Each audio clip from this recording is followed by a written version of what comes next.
सुषमा देवी 75 साल की हो गई है। सुषमा देवी के 3 पुत्र हैं। सुषमा जी के पति का देहांत तब हो गया जब वो 55 वर्ष की थी। सुषमा जी एक छोटे से पुराने घर में रहती है, जिसको उनके पति ने ही बनवाया था। तीनों बेटे उनके साथ तो नहीं रहते, लेकिन ऐसा एक भी दिन नहीं रहता जब वो उनसे मिलने या उनकी सेवा करने नहीं आते हो। तीनों की पत्नियां भी दिन में आती है, यानी यूं ही समझ लीजिए कि उनका घर कभी खाली नहीं रहता, कोई ना कोई वहां उनकी सेवा चाकरी में लगा ही रहता है। 3 बेटों ने अलग अलग अपना घर बना रखा है। सबकी अपनी पर्सनल लाइफ भी है और परेशानियां भी है। आदमी चाहे कितना भी बड़ा बन जाए, उनकी परेशानी कम नहीं होती। अमीर से अमीर इंसान को भी ये परेशानी होती है कि वो अमीर कैसे बना रहें। तीनों बेटों ने कई बार जिद भी की मां उनके साथ जाकर वहां रहें, लेकिन उन्होंने कहा कि वो यही रहेगी। उसी घर में उन्हें और कहीं चैन नहीं आता है। आप ऐसा बिल्कुल मत सोचिए कि यह तीनों बेटे बड़े सुपुत्र है, इसलिए यह अपनी मां की सेवा में लगे रहते हैं। तीनों बेटों को उनसे ज्यादा प्यार या लगाव की असली वजह कुछ और है। वजह है उनकी मां का एक बड़ा संदूक, एक बड़ा लड़की का संदूक जिस पर ताला लगा है। ये संदूक इनके जीवन में बहुत अहम भूमिका रखता है। इस संदूक के अंदर क्या है और कितना है, ना तो इन तीनों बेटों को पता है, ना ही इनकी पत्नियों को। बस जब से पिताजी गए हैं, माताजी को इस संदूक की रक्षा करते देखा है, इसलिए इन सभी ने अपने अपने अनुमान लगा रखे हैं। न ही अनुमान, बल्कि इन्होंने तो एक आस लगा रखी है कि इस संदूक के खुलते ही यह क्या क्या करने वाले हैं।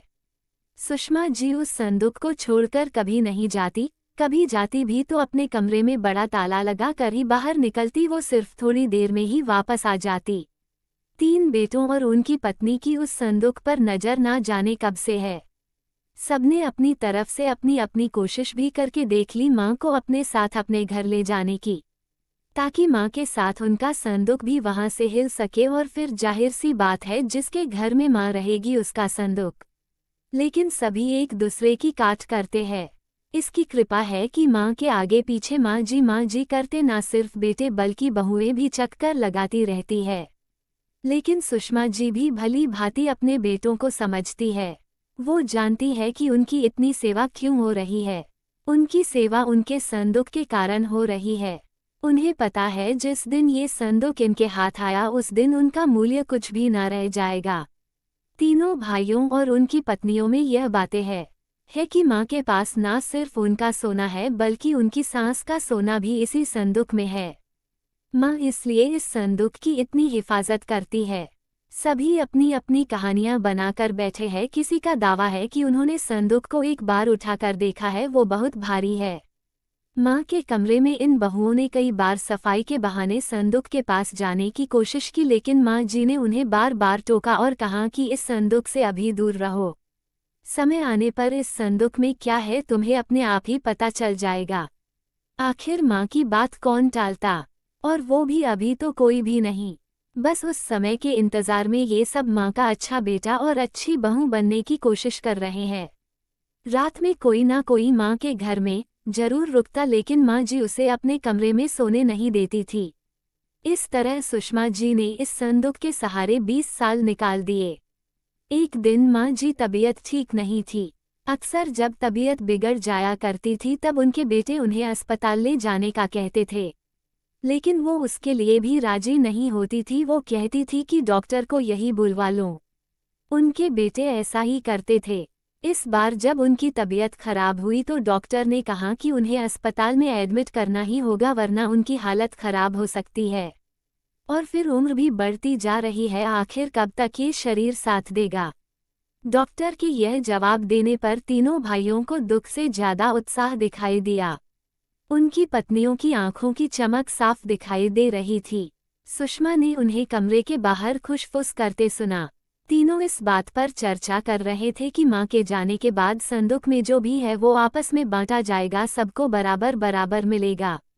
सुषमा जी ने जब ये सुना तो उनको अंदाजा लग गया कि अब समय हो गया है इन सबको ये बताने का कि आखिर इस संदूक में क्या है। उन्होंने आवाज लगाकर अपने तीनों बेटों और बहू को अंदर बुलाया।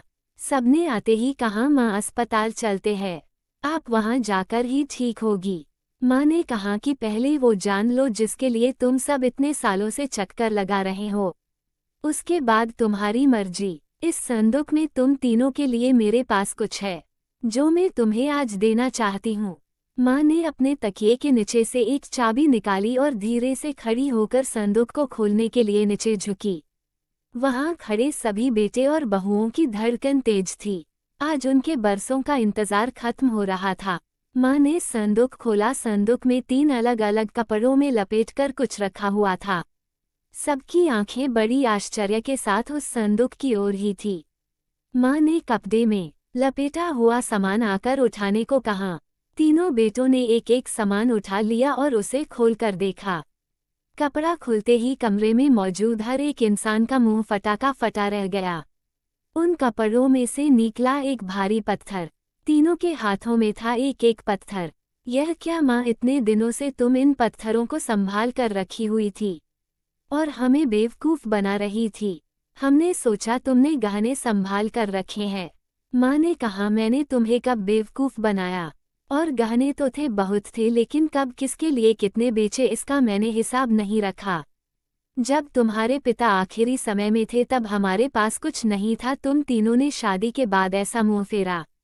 क्या तुम्हें पता है कि किस अभाव में उनका अंतिम समय गुजरा?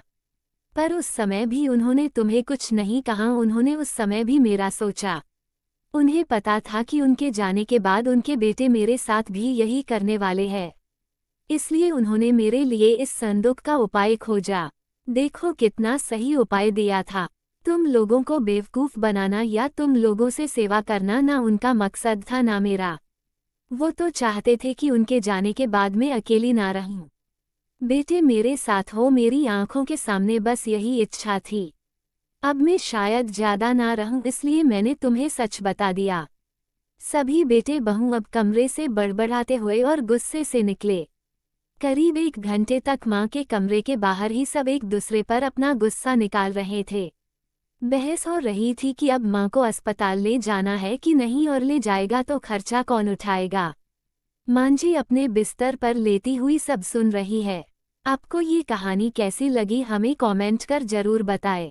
इसी तरह की अच्छी कहानियाँ आप यहाँ पर पढ़ सकते हैं। यहाँ उपस्थित शिक्षाप्रद कहानियाँ आपका मनोरंजन करने के साथ दिशा भी देंगी।